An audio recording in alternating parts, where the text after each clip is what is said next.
Have you ever stared at the bathroom scale in the morning, only to see a number that just, it doesn't compute? Maybe you're scratching your head thinking, but I ate so well yesterday. Or maybe did that one late night snack really do that much damage? We've all been there, right? Oh, absolutely. It's incredibly common and frustrating. Yeah, and we often blame like a single meal.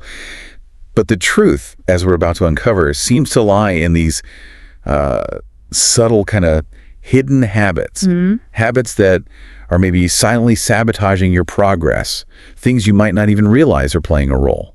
So today, our mission is really to peel back the layers on these often overlooked daily patterns. It really is such a common experience, those daily weight fluctuations. They often feel completely random, almost like your body's playing a trick on you. But you're spot on. It's rarely about just one isolated meal. It's usually a mix, a confluence of seemingly harmless daily actions. Things like, being just a little bit dehydrated or having a sodium-heavy dinner, maybe a night of restless sleep. They act as these silent traps, kind of making you feel heavier, physically heavier, without you always connecting the dots. Right. And it's not always just about calorie counts. It taps into broader physiological rhythms and the choices embedded in your daily routine. And that's exactly what we're diving into today. We're going to dissect these subtle daily patterns, especially those tonight's habits, the things you do in the evening or overnight that can really affect how you wake up feeling. And of course, what that number on the scale says in the morning. We'll explore specific factors that might influence your weight far more dramatically and immediately than you probably think. Yeah, and what's truly intriguing here is how deeply interconnected these daily habits are. They sort of create this complex web that dictates your body's state in the morning. A web. Yeah, that's a good way to put it. We're talking about everything from your exact hydration status. Okay. The intricate dance of your digestive system, how much sodium you took in, the timing of your last meal, getting that fiber balance right, how your body actually processes carbohydrates, and yes, even the huge impact of your sleep quality and duration too. Wow, okay. Each piece, however small it seems, casts a pretty significant shadow on the overall picture you see the next day. Okay, let's really unpack this then. And just to be clear, we're not here advocating for extreme measures or drastic overhauls. No, definitely not. Instead, this is more of a journey to recognize these often missed traps, to really understand their immediate influence, and crucially, to empower you, the listener, to finally take informed control, maybe just through a few smart, consistent adjustments. Exactly. Imagine waking up feeling, lighter, more energized, and genuinely confident that your daily routine is finally working for you, not sabotaging you. It's about demystifying those frustrating daily swings so you can finally get a handle on them. Precisely. And maybe a good place to start to kick things off is something super fundamental but often misunderstood. Hydration. Water. Yeah. We tend to underestimate the power of water, but just being subtly underhydrated is a prime silent trap. It feels kind of counterintuitive, though, doesn't it? Feeling heavier when you're not drinking enough water. It really does. But here's the less obvious mechanism. When your body senses even mild chronic dehydration, it kind of triggers a survival mode. Survival mode, okay. Yeah, it starts holding on to any water it can. This leads to what we call water retention and that uncomfortable feeling of bloat.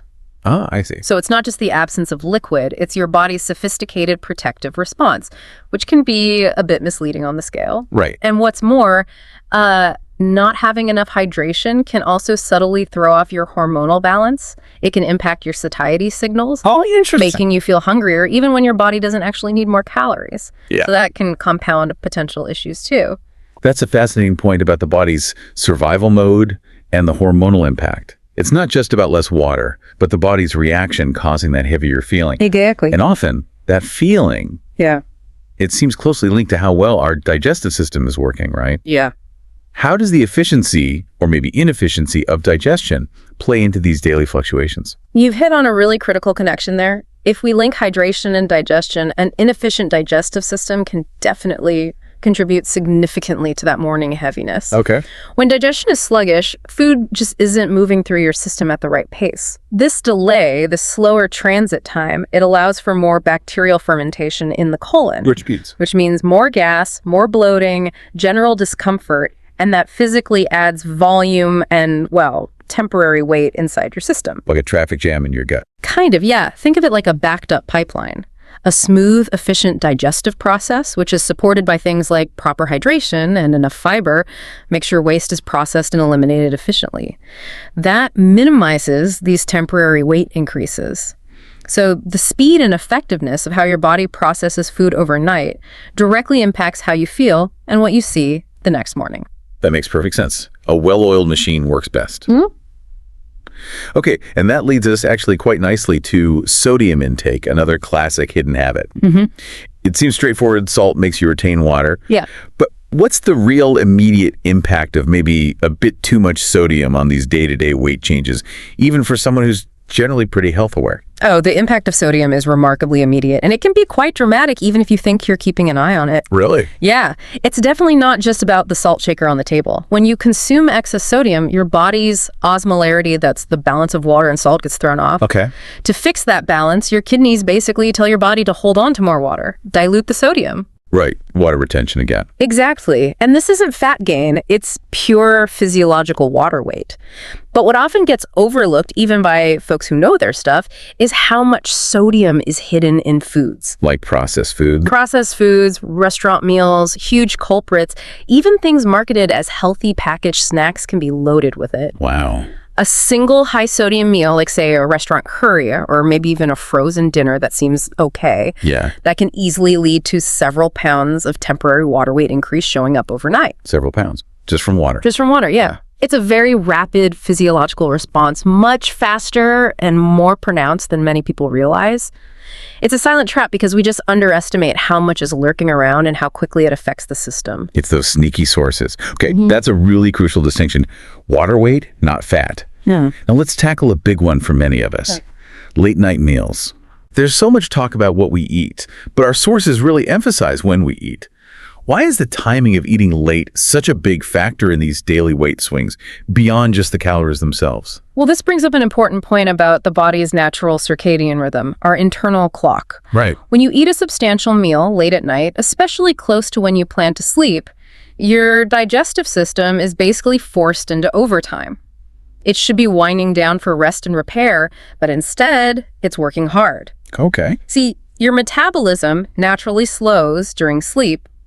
Digestive enzymes become less active, and nutrient absorption, particularly for complex stuff like fats and proteins, becomes less efficient. So food literally lingers longer in your stomach and intestines. So it's just sitting there. Pretty much. Ah. This prolonged digestive effort doesn't just cause indigestion and maybe discomfort, but it means a significant amount of physical weight from the undigested food and fluids is still physically in your system when you weigh yourself in the morning. Plus, your body isn't really using that energy for activity while you're sleeping, making it more likely to store it rather than burn it immediately. So it's kind of a double whammy. Exactly. Impaired digestion combined with energy storage when your body is programmed for rest. So it really is about respecting our body's natural schedule, giving it time to process before it shifts into that nightly repair mode. That's a really helpful way to think about it. Okay, and then there's fiber balance. Fiber gets praised all the time. It's supposed to be good for us. So how can fiber balance, or maybe a lack of it, become one of these hidden habits affecting weight fluctuations? You're absolutely right. Fiber is essential, crucial for gut health. But like a lot of things in nutrition, its impact is really about balance and context. Okay. Too little fiber is, the classic reason for constipation and sluggish bowel movements, which, as we just talked about with digestion. Right, things get backed up. Exactly. Waste literally sits in your system longer, contributing to that heavier feeling and potentially adding pounds on the scale just from backed up material. Okay, that makes sense. But you said balance. Yes, because on the flip side, and this is where it can get a bit counterintuitive, a sudden, really drastic increase in fiber intake, especially if you don't also increase your water intake significantly. Oh, the water again. Always the water. That sudden fiber jump can lead to significant gas and bloating. Your gut bacteria get overwhelmed, leading to excessive fermentation. So too much too fast is also a problem. It can be, yes. So the key is really a consistent, gradual, and appropriate level of fiber intake for you, paired with enough hydration. That ensures smooth, regular digestive transit. It's about finding that individual sweet spot that supports your gut, rather than challenging it. It really is all about that delicate balance, isn't it? Okay. And speaking of balance, especially with how our bodies handle energy, Let's talk about carbohydrates. Carbs, yes. They get so much attention in the diet world, good and bad. How do they specifically play into these daily weight fluctuations that our sources are highlighting? Not long-term fat gain, but the day-to-day stuff. Okay, so this brings us to another really fascinating physiological response. It's often misinterpreted as immediate fat gain, but it's usually not. Okay. For every single gram of carbohydrate, your body stores as glycogen. That's your body's readily available carb energy stored in your muscles and liver. Right, the stored energy. For every gram of that glycogen, your body also binds and stores approximately 3 to 4 grams of water along with it. Whoa, 3 to 4 grams of water per gram of carbs stored. Roughly, yes. Think of glycogen like a sponge. It needs water to exist in your tissues. Okay. So after a day where you've eaten more carbohydrates than usual, particularly refined ones, or just a larger portion, your body will naturally store more glycogen, and consequently, it retains a significant amount of water right along with it. So that jump on the scale after pasta night? Could very well be mostly that glycogen water effect. It's purely water weight associated with replenishing your energy stores, not actual body fat accumulated overnight. This is actually why people often see rapid weight loss in the first few days of a very low-carb diet. Because they're losing that water. Exactly. It's mainly this glycogen-bound water being released as the glycogen stores deplete. It gives the impression of really fast progress, but it's primarily water shifting. Understanding this is key to not freaking out about the scale number. That's a brilliant explanation. It really reframes those immediate scale changes after a carb-rich meal. Okay. Mostly water, not fat. Puts those daily fluctuations in a much clearer light. Okay, finally, let's talk about sleep. Our sources list this as a profoundly significant silent trap. How does consistently poor sleep actually make us feel heavier or contribute to those morning scale surprises? It seems less direct than, say, sodium. Well, if we connect this to the bigger picture of systemic health, sleep is so much more than just rest. It's a critical period of repair and, importantly, hormonal rebalancing. Hormones, okay. Consistently getting poor quality or just insufficient sleep throws your whole endocrine system out of whack. Specifically, it can dramatically increase ghrelin. Ghrelin, that's the hunger hormone. That's the one, often called the hunger hormone. It signals your brain to seek food. And at the same time, poor sleep decreases leptin. And leptin is the I'm full one. Right, the satiety hormone that tells your brain you've had enough.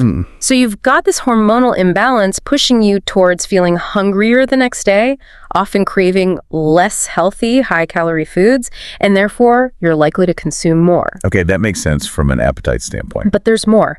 Poor sleep also significantly elevates cortisol, your main stress hormone. Cortisol. And chronic cortisol elevation doesn't just promote water retention, contributing directly to that bloated, heavier feeling we've been talking about. Right. But it can also, over time, actually influence where your body tends to store fat, often favoring the abdominal area. Wow. So it's really a cascade effect. Disrupted hormones lead to increased appetite, poorer food choices, higher stress levels, and increased water retention. It all conspires to make you feel heavier and actively works against your wellness efforts. Wow. So it's definitely not just about feeling tired. It's a whole physiological domino effect that deeply impacts our daily weight and how we feel. Absolutely. This really drives home the idea that these aren't just minor things, but really critical factors in our daily well-being and how the scale looks day to day. So, okay, we've taken a real deep dive into these often overlooked habits today. And the central message, the revelation, I guess, feels crystal clear now. Those daily weight fluctuations that can feel so mysterious. They're rarely random. Not usually, no. They seem directly tied to these everyday choices. We've just spent time dissecting everything from your hydration habits and your sodium intake to the timing of your meals, the balance of fiber and carbs, and absolutely the quality of your sleep. And once you really recognize these silent traps, as you call them, and understand how they work, their specific mechanisms, well, that gives you the knowledge, the power to make genuinely informed choices. And that really is the empowering part here, isn't it? The good news. Taking control doesn't mean you need extreme diets or expensive supplements or, punishing workouts. Right. Instead, the focus shifts squarely onto making smart, consistent changes in these key foundational areas we discussed. Imagine, like you said earlier, waking up feeling authentically lighter, genuinely more energized, and finally feeling confident that your daily routine is actually working with you for your well-being, not secretly working against you. It's about leveraging these simple, but actually profoundly powerful strategies that can make a noticeable difference in how you feel, often almost immediately. Exactly. That transformation, that feeling of being back in control, it really starts with recognizing the power in those everyday choices. It does. It's about making those small, deliberate shifts, but doing them consistently. Think about it. Maybe it's just one more glass of water spread throughout your day. One better quality night of sleep, even if it's just 30 minutes more. One smarter, maybe slightly earlier dinner. Small steps. Yeah, these aren't colossal sacrifices, right? But when they add up, they become incredibly powerful levers for change. Which, raises an important question for you, our listener, to maybe reflect on. Okay. If these seemingly small, kind of hidden daily choices, the hydration, the sleep, the meal timing, have such a profound and immediate impact on how you feel and the numbers you see on the scale. Yeah. How might a consistent, mindful awareness and maybe adjustment of these specific habits reshape your entire relationship with your well-being, far beyond just managing your weight day to day? What other subtle daily choices might be silently influencing your energy, your mood, your overall health in ways you haven't even considered yet?